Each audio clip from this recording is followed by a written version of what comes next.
this is an album I just found, among the many that Anita has set up for posterity. And as you can see, it's labeled Anita and Lionel Honeymoon. And I had spoken before that it was truly in the Hotel Vanderbilt, December 25th, 1950 to January 1st, 51. We flew back on New Year's Day. And I felt like I really had the world by the tail. To have this woman for the rest of my life.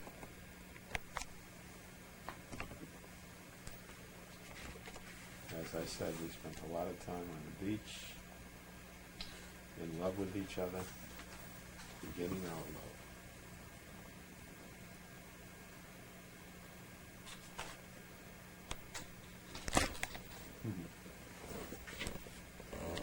I often kid Anita in that she never can throw away a picture.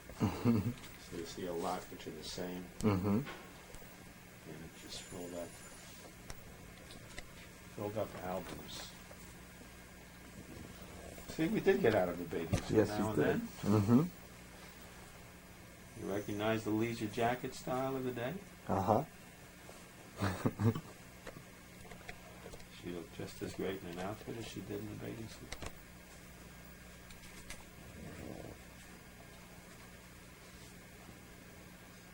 The Venetian Pool in Coral Gables. That's when I was into cigarette smoking, the style of the day. Anita's Uncle Albert.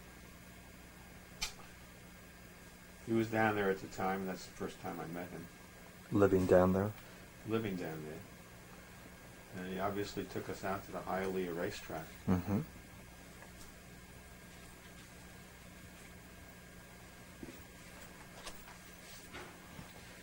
Back into our bathing suits.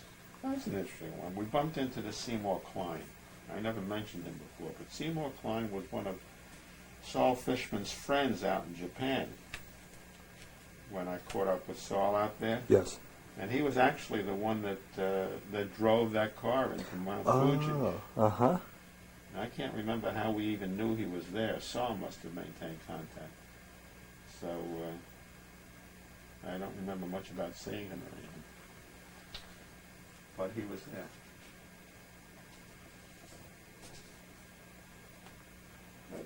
This is one Pixie-ish. Mm-hmm. Never seen him before. Mm-hmm. Pipe smoker. Mm-hmm. Pipe. Yep. Vanderbilt Hotel. That's an interesting story. I had a client that I was handling when I was at David Kesterman, and it was Southland Frozen Foods. Mm-hmm. And when he found out that I was getting married and I'm going to be down in Miami Beach, he called me into his office just before the wedding and before the honeymoon, and he said, look, tell me where you're staying down there, and maybe we'll be able to get together. And I did, and I thought nothing of it. And about 2 days after we were down there, I get a call from him. His name was Ted Delson.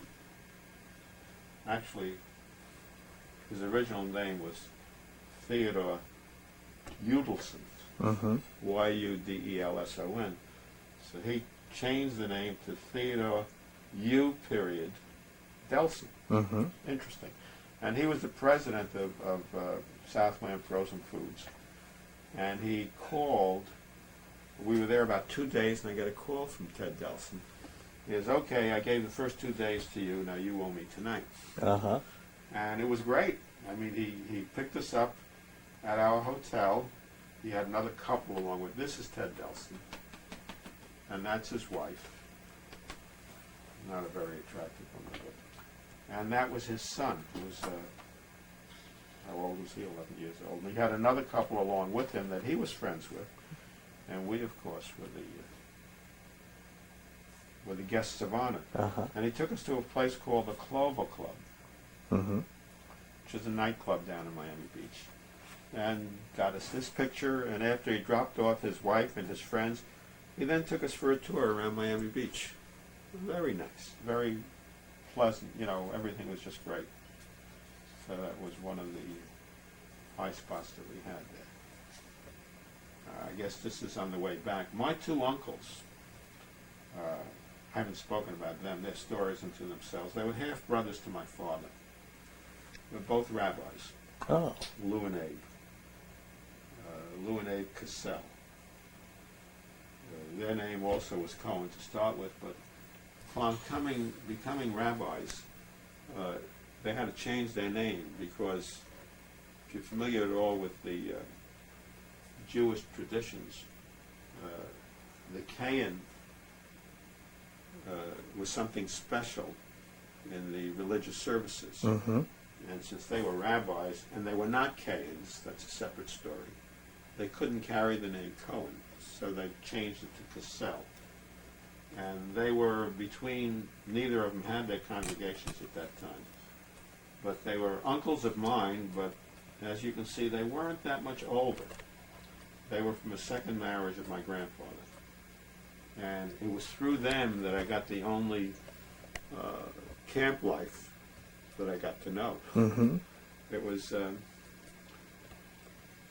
they were nice people to know, and really I'll leave the stories and the development of the future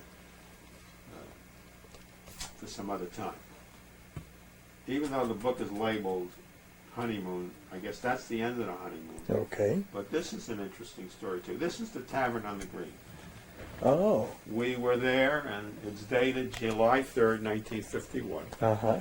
And we were there with Harold and Marilyn and Fran and Bernie. How young we all looked. Mm-hmm. You remember Bernie Levine? Yes. Now, was the Tavern on the Green, was that a new spot at that time? No, it was a well-known spot, Mhm. and it was a great spot for us to go to Mm-hmm. for dinner and dancing. It was the dancing that appealed to us. It was a very romantic place. And what makes this important, sort of interesting, is Harold and Marilyn were married a couple of months before we were. And that was really our announcement to the world. See, in those days, when you invited friends to weddings, Mm-hmm. they would come solo. Yes. Everybody didn't come as a couple. But since we had just gotten engaged, I called Harold and said I'd like to bring a girl along. Mm-hmm. And that was announcing to the world that we were engaged. I see. And Anita came with me. So this is our first. Yes, Anita's calling me, and she's wondering why I'm not answering. Honey, I'm in the middle of a discourse. Mm-hmm. But I wish you could home me. Weren't you gorgeous? You know, it's Yes. just. That was great. That was the Tavern on the Green, and that was in July after we were there. This was in December. That was a day after our first anniversary Mm-hmm. at Fran and Phil's wedding. Mm-hmm. You know, all of these have a story. Fran was Anita's friend, and unfortunately she died from cancer at a very young age. I don't want to get in, not the way I'm dressed. I told him about Fran. She was 30 years old. Uh-huh. These are other pictures, and I think maybe we're going to break for lunch. Without Okay. getting to it. I guess this brings us up to the 60s. I was trying to just think in preparation for this, what all happened in the 60s. And as Steve and I were just discussing, we had some good times, we had some bad times. Of course, Cliff was born in 1961, and that started off great, as I mentioned before. However, Cliff was a real buster of a baby. And about the time that Cliff turned a year and a half, in his playpen, and Anita reached down to pick him up, to take him out. He resisted in one way or another, and the exercise, in effect, threw Anita's back out. And she was in terrible pain, and trying to handle a baby at that time with that situation was very, very difficult, painful. So we came up with an idea. My mother had a woman that had been cleaning the house for her for many, many years. Mary. Mary was a healthy-looking black woman. And she'd become sort of friendly, so we came up with the idea, well, maybe we'll have Mary come out and stay with us and help Anita along the way. And in the meantime, take care of Cliff and do whatever has to be while Anita's recuperating. Well, that was one of the greatest moves we ever made. Mary was an absolute doll. The children, Jeff and Cheryl, will tell you, will remember even now the bear hugs that they got from Mary in a very warm fashion. I'm sure Cliff can't remember too much about that time. But we had fixed up in our split-level home the basement area and made it effectively a little apartment, you know. So this is where Mary stuck. But she didn't come. I mean, she stayed with us during the week, but then went home on weekends. And it really spoiled us. Anita found that lots of the housework, the drudgery, was being taken care of. And she was able to recuperate properly. Mm-hmm. And the idea came to her that maybe if we do this permanently, if Mary would stay with us all the time, then maybe she could even go back to teaching. If we knew that Cliff was in good hands, the older children were essentially in school already, then maybe it could work out. So we approached Mary with this idea, and she said, okay, she would help us, and but she had to go home to her own place on weekends. Mary, in her own way, and through the years of her working, and I'm sure working very hard, had accumulated enough money to buy a couple of houses in the Bedford-Stuyvesant area. We found this out later on. And what she was doing each weekend was going back to check on her holdings and her tenants and everything. I have no idea how much she was making out of this, but she certainly was a self-sufficient woman.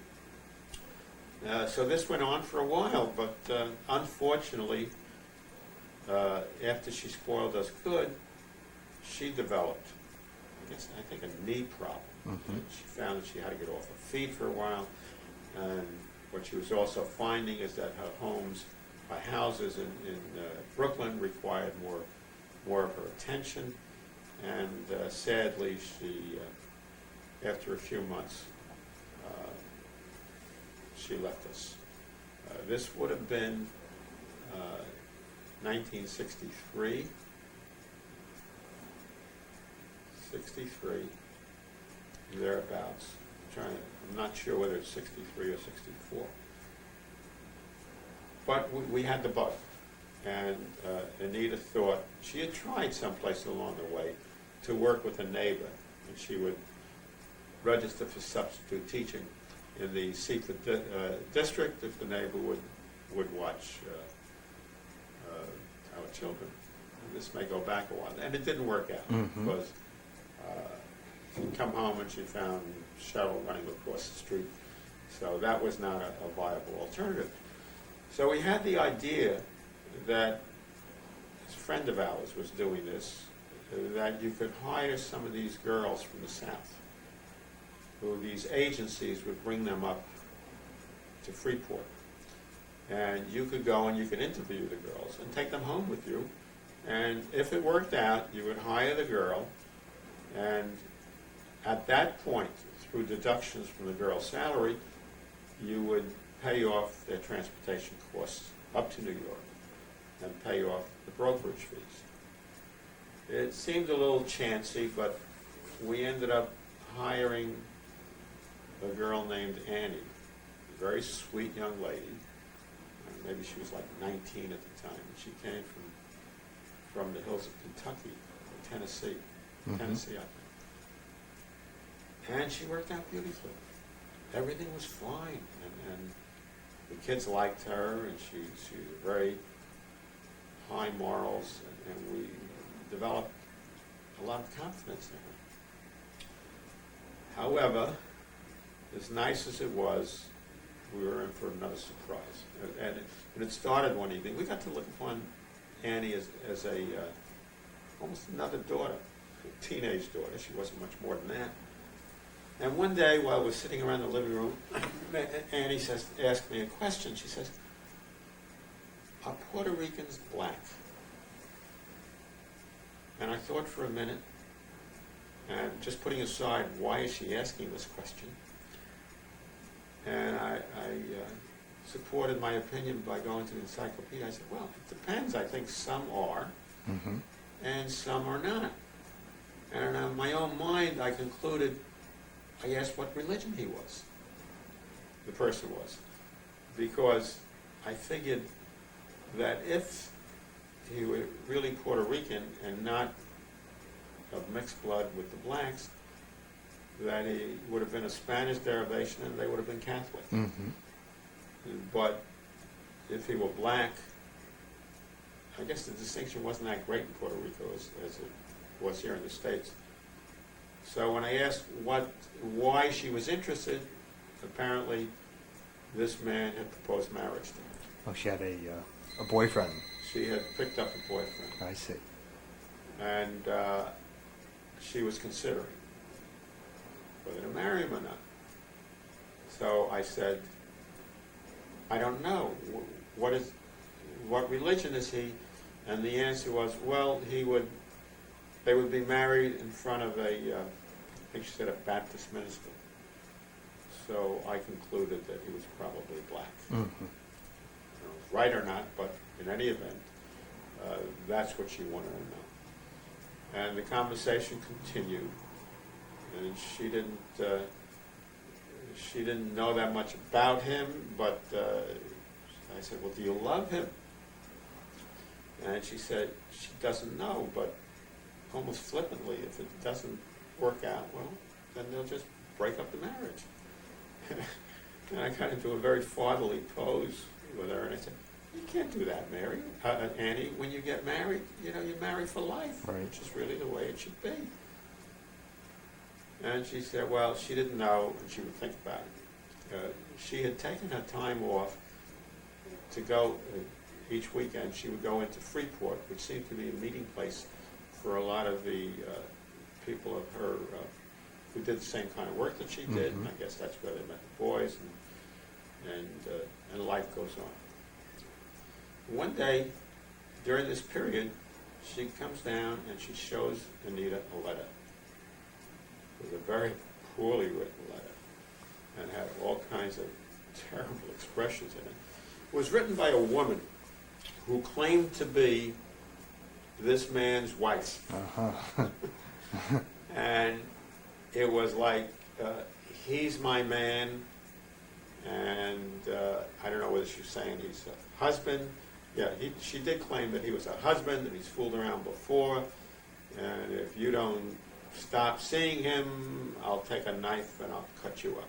Oh, boy. And you're just a piece of you-know-what, and don't think you can do this. And it was really a very terrible and, in a way, scary kind of letter. And she was obviously upset and wasn't looking to challenge the situation in any way, and she was appealing to us. Now, what does she do? He claims that he's not married to this woman, that she's having delusions, and he has no children with her.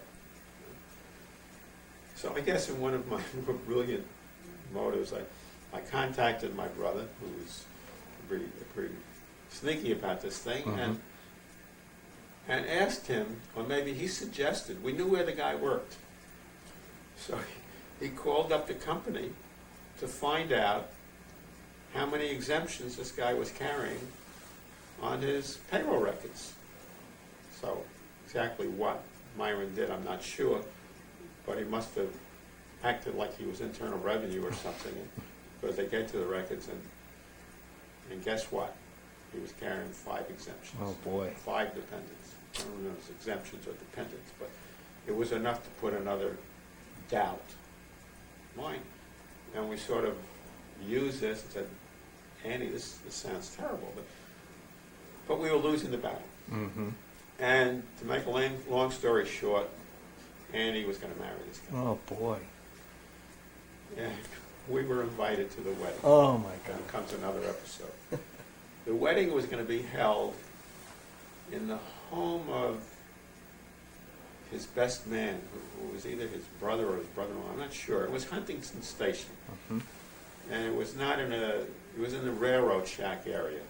However, I found nothing wrong with the home, and we went up there, Anita, the 3 children, and myself, and we felt we were very fond of Annie. We really wanted to see this thing through fruition. We were not happy about losing. We assumed we would lose her as a married woman. She couldn't very well live with us afterwards, but we didn't know what was happening, and we didn't think we had any rights at this point, which we didn't. So we attended the wedding, and it was in this person's home, and what they had done is they had cleared out the living room and set up like benches in there, and we were the honored guests. We were sitting up front, and they went through the wedding ceremony. I have to say, this Baptist minister was reading the wedding ceremony like it was the first time you ever saw the words. That was the only impression I had. He seemed to be stumbling over the words. He didn't seem to have the confidence that you would expect. But in any event, he pronounced them man and wife. And everybody applauded and was happy. And we saw no indication that this man was previously married or anything. So we had to pretty much accept this. We knew nothing else about him. But now the best man, who was a very distinguished-looking person, you know, he seemed to be running a lot of the affair. Spoke fairly well, and asked us if we would like to join their automobile procession. Because their practice after the wedding and before the reception was in effect to drive a lineup of cars and honk the horn and holler happy things and show just married, follow the bride and groom in their limousine up front. So we did this, and any of you are familiar with Huntington Station and Huntington itself, is we went up New York Avenue, up north until just about going into the Sound, and I remember that I had Cliff on my lap. We were moving slowly and driving the car, and he was just getting the biggest kick in the world out of this thing. Oh, he was just in it, and the kids, of course. You can imagine. It was a very happy kind of thing. So we came back to the place where the wedding was held, and they had these kind of hors d'oeuvres and deviled eggs. And we stayed what I considered a polite amount of time and bid our farewells and said goodbye. Unfortunately, that's the last time we saw Annie. Disappointing. We had gone home, and Anita tried to maintain contact with her, and she was going home she had gone home once before and to visit her family, but had come back. You know, like a traumatic experience at the time, wondering whether she would, but she did. Came back. And we really grew very fond of her. But someplace along the way, we had found out through a friend of ours who was doing this kind of work for a friend of ours, for Gina now, I think, that the marriage was all busted up. That it didn't last for whatever reason, and that Annie went home. So, Anita tried once. She had the address. She wrote her a letter, which I thought was a very nice letter, telling her we were very sorry what happened, but please look upon us as friends, and if you would like, we would certainly like to have you come back and resume. But we never really got an answer. We were very lucky with Annie. We had what I recall is about a year of good time with her. But again, following up the good experience we had with Mary, we thought, gee, this is not a bad idea. We should continue it. We already had this basement set up now that would sweep the girl. You know, it wasn't the Waldorf by any means, but it was nice, and we put a TV set down there, and this became our room. So Anita started going back, and therein we had some experiences. I'll mention, I can think of two of them. One of them has to be sort of funny, and the other one was was very tragic.